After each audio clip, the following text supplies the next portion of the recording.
Good morning. Welcome to day 3 of SEC Football Media Days 2021 version. Begin the day with Nick Saban, who enters his 26th season as a college head coach, entering his 15th season at the University of Alabama, where he has led his teams to 6 national titles since 2009. Only coach to win 7 national titles overall in the college football poll era. 9-time National Coach of the Year, making his 19th appearance at SEC Football Media Day, second only to Steve Spurrier. This summer, you may have heard, but if you haven't, I'll make sure you know now, he had a hole-in-one on a 154-yard par 3 with an 8-iron. And through his Nick's Kids Foundation, he and Terry have contributed to storm relief, built 18 houses, working on their 19th house, and dedicated $1 million to a project that's part of the City of Tuscaloosa's Elevate initiative. University of Alabama head football coach Nick Saban.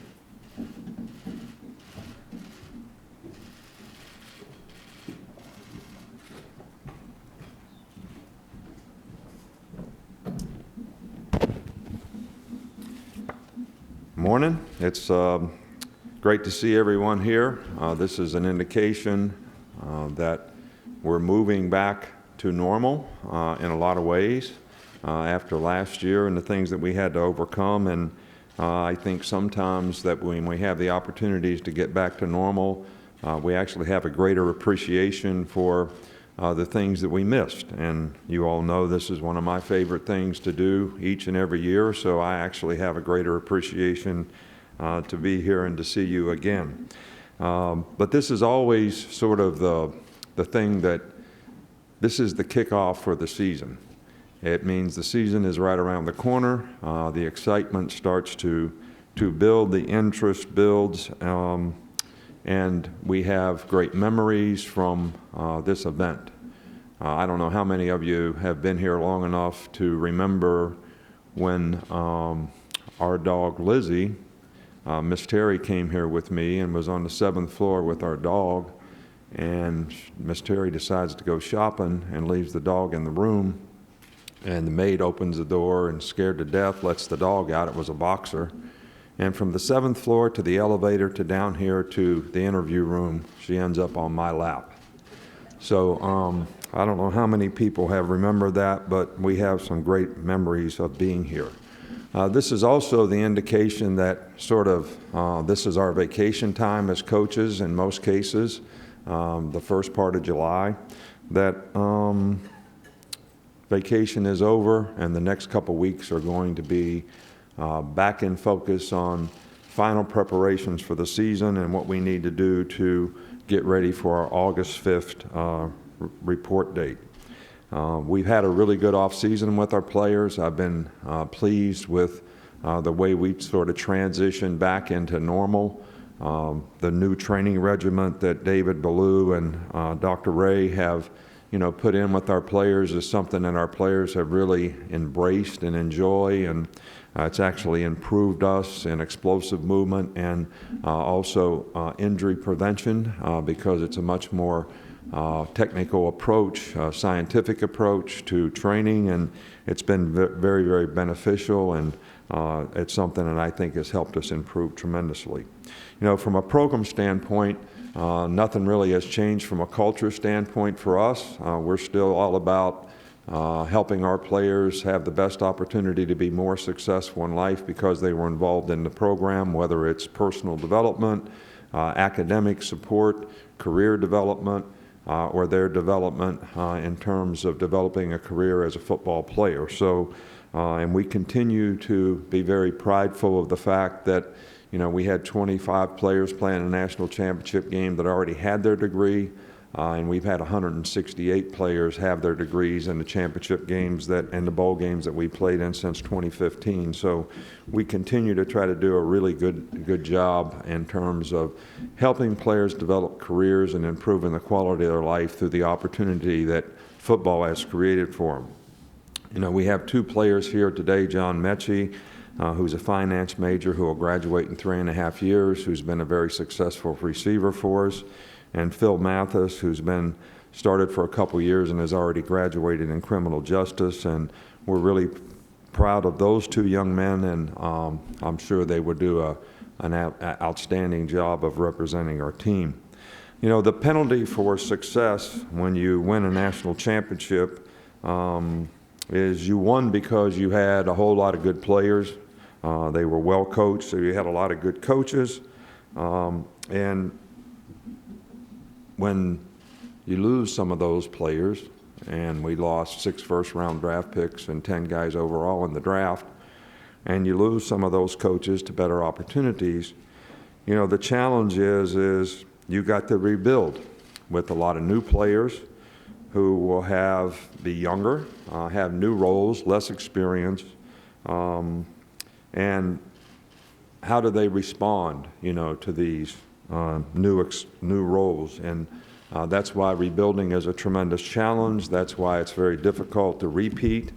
But I've been pleased so far with the way our players have embraced the new roles, the new responsibilities, and how the new faces on our team have worked hard to develop in a way that they can have enough consistency in performance to have success and develop the confidence they need to be able to have success. So we're going to be a work in progress as we focus on improvement, and that's going to be critical to our success. We have a lot of difficult games early, you know, on the road, new coaches, new quarterback, 8 new guys on offense. We do have some 8 or 9 starters back on defense. And I was asked earlier, you know, how does not having spring practice last year impact how you develop? And I used the example last year because we couldn't practice against each other, that it really affected the development of defensive players because they're reacting to somebody, and you couldn't react to anyone because we couldn't practice against each other. But this year, fortunately, we're back to normal, and we could go through spring practice, and I do think that that has helped the development of a lot of the 8 new starters that we're going to have on offense. And hopefully, you know, that'll pay off, especially, you know, early in the season.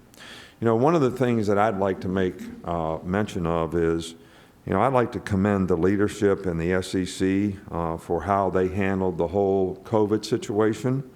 I think, you know, Commissioner Sankey and his staff really did this with kind of a calm measure that gave the players the best opportunity to have a chance to compete and play, as we played 13 games last year, and very thoughtful, set a good precedent to give the players the best opportunity to be able to compete and play. And I know that was really, really important to our team to have that opportunity, and I certainly commend the SEC and Commissioner Sankey for the great job that they did for the players. As for all the changes that we have in college football, I know there's a lot of interest in a lot of those things.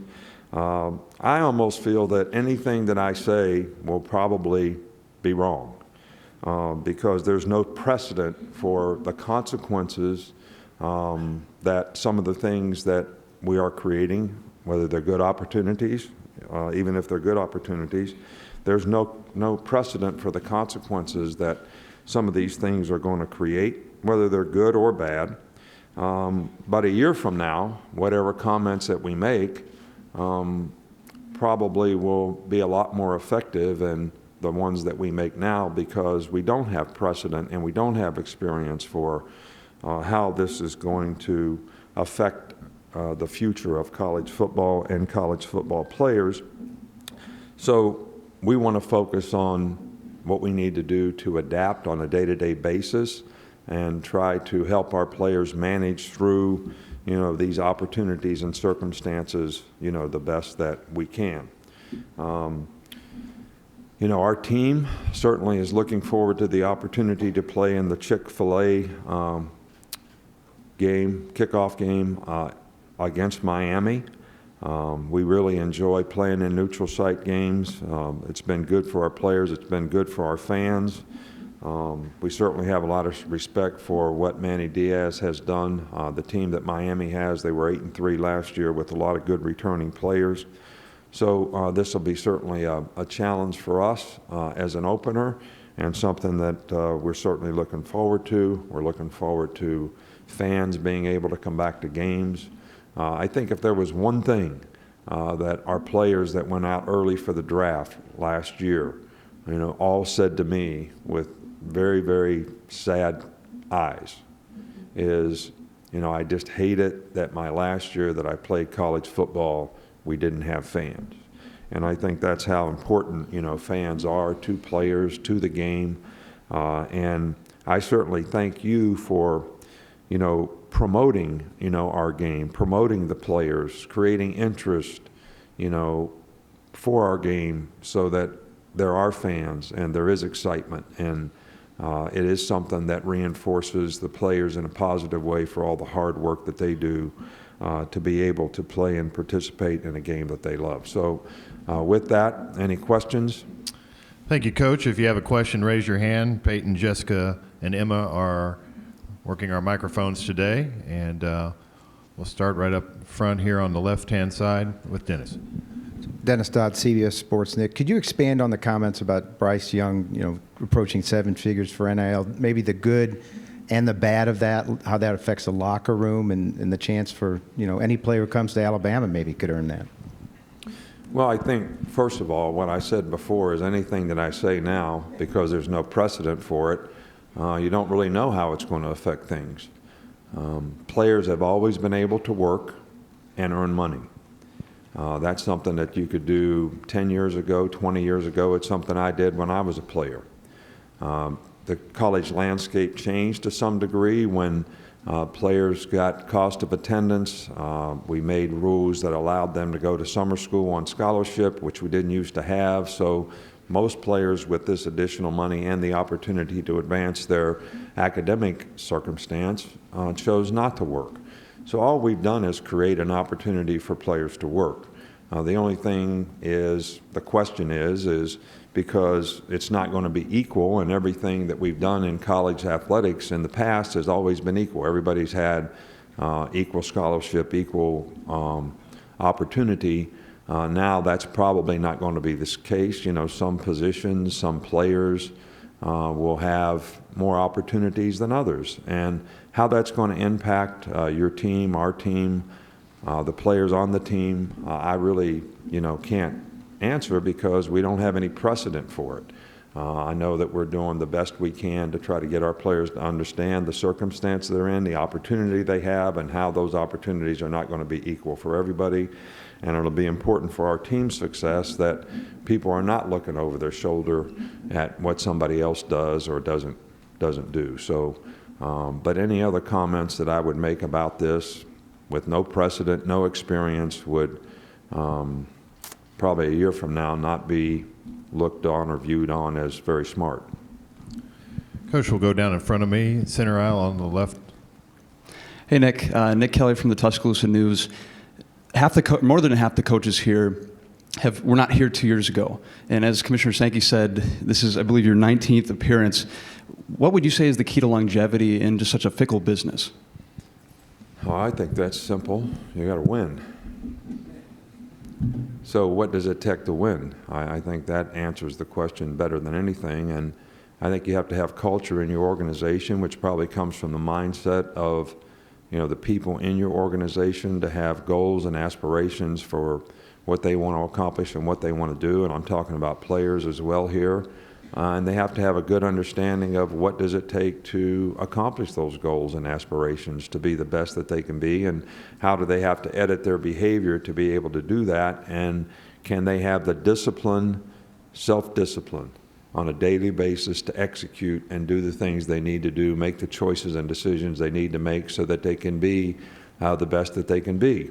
I think what we've always tried to do for our players is create more value for the players by how we use personal development, academic support, career development, the way we develop football players to create a successful culture for them to see the players before them in terms of what they bought into, what they did that helped them be successful, so the next player has the best chance to buy into the same things and to that culture, so that they have the best chance to be successful and they have the best chance to develop personally, academically, and athletically. So that's how we've tried to win, but I think that's probably good players, good coaches, supportive administration that gives you the tools that you need to be able to continue to provide the resources to help the players be successful are all probably key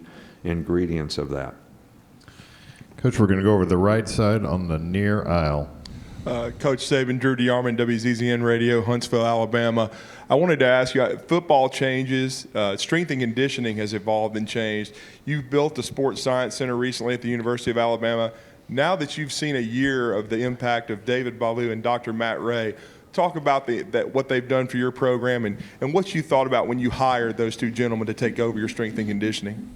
Right. Well, we wanted to make the change several years ago, and we brought several pro teams in with our old strength staff to try to change from the powerlifting to more of the velocity training, using the technology to actually test players on a daily basis to minimize injury, but also to increase explosive movement.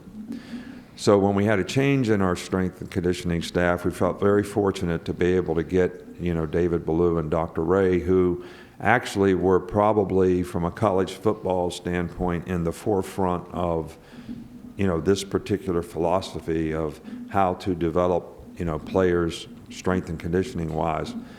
So they have done a phenomenal job. Last year our injuries were down by about 50%, soft tissue injuries. We increased explosive movement during the season by almost 5%, which we had not done for several years. So we bought into the things that they do. The players get feedback on a daily basis, which they really like because they can determine the progress they're making on a daily basis. We eliminated all testing. We don't run 16 110s anymore. We don't run 1040s with 15 seconds rest in between.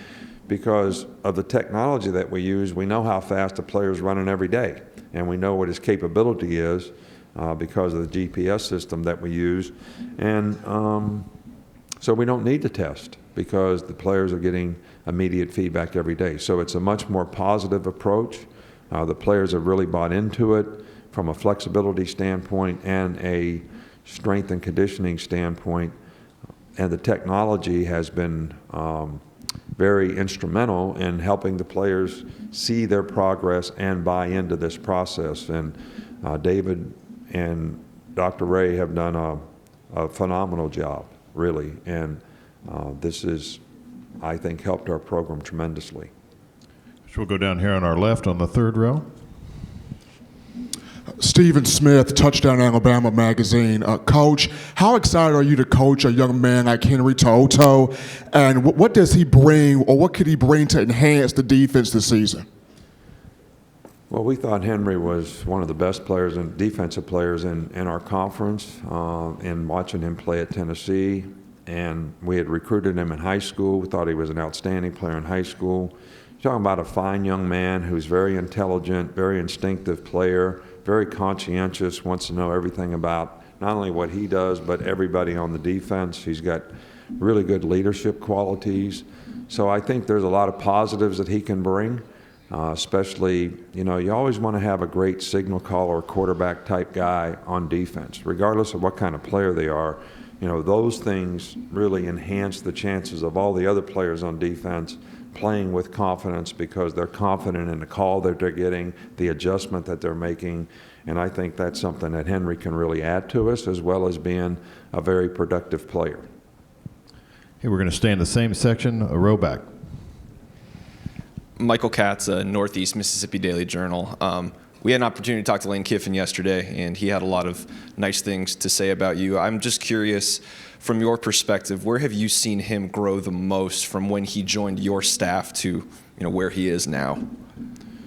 Well, Lane did a fantastic job for us when he was the offensive coordinator, and And I don't think that he probably gets – we made a tremendous change when Lane came in.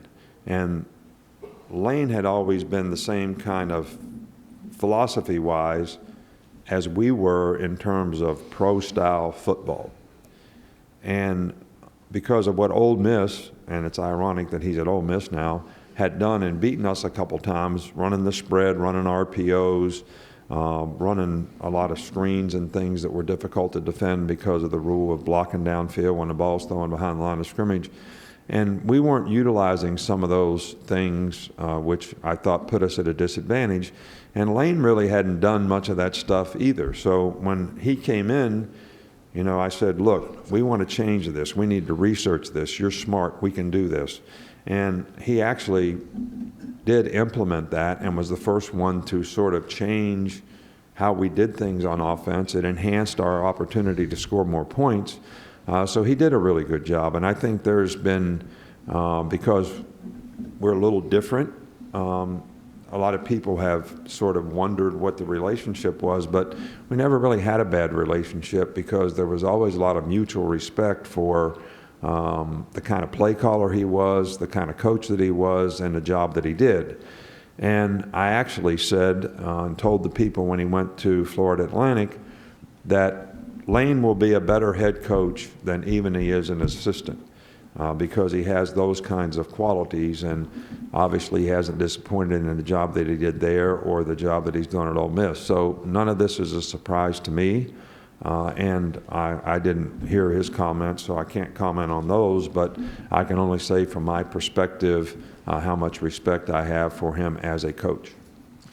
We're going to go in the center section alongside the right aisle. Hey, Nick, Jordan Hill with Opelika Auburn News. I want to ask about a couple of local players, Javion Cohen and Christian Story. So what have you seen from both of those guys as they get ready for their second year with y'all? Javion Cohen has developed very nicely and probably most likely will be a starter, is a starter on our team probably now. So if he continues to develop and do his job well, he'll be a starting probably left guard on our team. He's done really well in school. He's been a good person. He's worked hard. So we're very pleased. Christian Story, playing a new position. When you play high school quarterback and we move and we make a defensive back, which he thinks he is a defensive back, and we think that's his future as well, probably takes a little bit more time to develop at a new position because you don't have the sort of background experience, knowledge that some players have who played that position in high school. But he's doing a good job and has made a tremendous amount of improvement and will probably be a quality backup and a special teams player for us this year. Coach, we'll go right down in front of me on the second row. Tom? Hey, Tom Murphy, Arkansas Democrat-Gazette. I'm interested in how Bill O'Brien's NFL background might mesh into what you were just talking about, the kind of offense you want to run at Alabama. What principles that might help Bryce and what you want to do offensively? Right. Well, Bill has done a really, really good job, but everybody's got to remember Sark came from the NFL. Lane had coached in the NFL. I've coached in the NFL.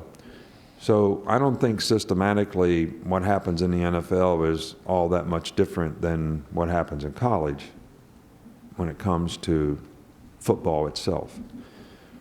I think the differences in the NFL is how you bring players to the team, and you're coaching a different kind of guy, and the whole philosophy of developing players is not the same as it is in college. I think they want to develop players. They don't have the same opportunity to do it personally, academically, and athletically. So it's a little different dynamic. But the football part of it is not all that different, and we're not changing offenses. We've got a good offense. We've got a good system. We've got a good philosophy.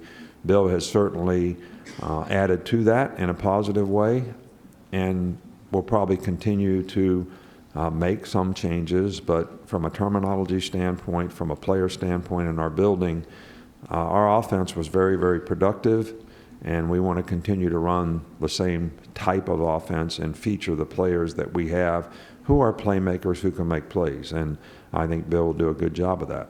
All right, we'll go over along the left-hand side along the wall. Mike. Mike Bianchi, Orlando Sentinel. I'm going to refer to you as Coach and not Nick, if you don't mind. Coach, vaccine rate, where are you guys with that? There's at least one conference who's mandating vaccines among coaches and staff and players and a couple of institutions. Is that such a bad thing to mandate vaccines among athletes because they're in such close contact? Well, I think there's two issues when it comes to vaccines. First of all, we've had a large majority of our players who have gotten the vaccine and we've given every player, on our team the choice to do that. I think there's, a couple things to consider. First of all, you have a personal decision, which comes down to risk of COVID relative risk to the vaccine. Because it's the same thing. We don't really have a lot of knowledge about how this stuff is going to affect people in the future. So that's a personal decision that everybody has the right to make. On the other hand, you also have a competitive decision to make because you're going to be a part of a team. So how is the choice and personal choice and decision you make affect the team? And I think there's been a couple of examples here in baseball now that has had a huge effect and impact on teams. North Carolina State in the College World Series maybe had an opportunity to win the national championship, and because of their circumstance with COVID, which I don't really understand who got vaccinated, who didn't, what caused what, but the whole issue created a circumstance where they couldn't continue to play. The Yankees now have, 6 players? I don't watch it that close, but a significant number of players who are out, and I don't understand their circumstances either, whether they're vaccinated, not vaccinated, whatever. So, but players have to understand that you are putting your teammates in a circumstance and situation. We can control what you do in our building. We cannot control what you do on campus and when you go around town, who you're around, who you're associated with, and what you bring into our building. So every player has a personal decision to make to evaluate the risk of COVID relative to vaccine, and then they have a competitive decision to make on how it impacts their ability to play in games. Because with the vaccine, you probably have a better chance. Without it, you have a lesser chance that something could happen, a bigger chance that something could happen that may keep you from being on the field, which doesn't enhance your personal development. And then how does it affect the team if you bring it to the team? So these are choices and decisions that every player has to make. Our approach has been, I think we've had 3 medical doctors sort of give lectures to our team about the pros and cons of the whole COVID circumstance, the vaccine circumstance, so that they can make intelligent decisions about what they do. And I think that we're pretty close to 90% maybe of our players who have gotten the vaccine. And I'm hopeful that more players make that decision, but it is their decision. Okay, we'll take 2 more. We'll start over here on the right-hand side. Hey, Nick, Adam Luckett, Kentucky Sports Radio. Dave Aranda last week at Big 12 Media Days said defenses now are getting more aggressive, getting negative plays, tackles for loss, sacks are more important. So he thinks that an evolution might be 12 personnel, 13 personnel, wide zone. Do you kind of see that, the college game going that way, or is it still important to spread it out and hit explosives in the vertical pass game? What is 12 personnel? I got to get up. 2 tight ends? Yes, sir. And 2 wide receivers, or 1? I'm just kidding. I know what 12 personnel is. So, look, I think things always sort of cycle, and I think that the trend has been, and in a very positive way, the trend has been very productive to be in the spread and to spread the field with 3 and 4 wide receivers and 4 open formations and implement RPOs and lots of screens and spread the field and make the defense defend 53 yards wide and 100 yards deep, which has not always been the case. When the more people that line up tight, I call it wad ball, the more constrictive you can be in terms of how you create space for offensive players to make plays. So I do think that defenses are catching up and creating more issues with some of the things that they do. And people who get back in regular formation, as we do, we've never ever abandoned that. That's always been a part of what we do, to run the ball. People have a more difficult time adjusting to that, which used to be the starting point of where you taught everything that you did.